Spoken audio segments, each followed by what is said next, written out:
কইলো নুকা খারাপ ঠিক হয়ে যা দুইটা আমার এবার বলছে দিতে দিব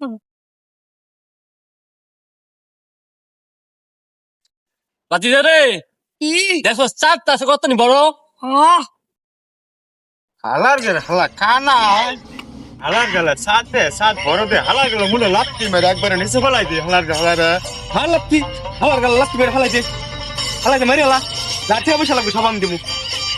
হালা বলে চাচ্ছে হ্যাঁ কানা হালার হালা এই কিসে আমি তো দিন চাচ্ছে হ্যাঁ কানা বলে দিন চাচ্ছে কত নি বড় এইটা কানা এবার সাথ দে কিবা এই তো কথাটা এনারে কইছি যে লাত্তি মেরে হালা লাঠি অবশ্য লাগে সব আমি দিব রাত্রি রে মারবো কিবা আলাদা এই হালাকা হালাদা লেংরা বেলা তুমি কিবা আর আমনে তো বুকা কম না আমনে যদি এর আমনে কইলে লাত্তি মেরে ফেলাই দিয়ে পেটে জরিমানা লাগে আমনে কোন খাই আমনে কইলে খান ভিক্ষা আমনে লাত্তি মেরে ফেলাই দিয়ে জরিমানা দিবা নি বেকুব তো ব্যক্তি আমরা বলত মি আমরা হ্যালো কি দেশের মধ্যে আইলাম রে আমরা এ সব জানার ভয় আছে লেংরা আছে নি লগে খায়া যায় কোনো কাম নাই চারটা কত নি বড়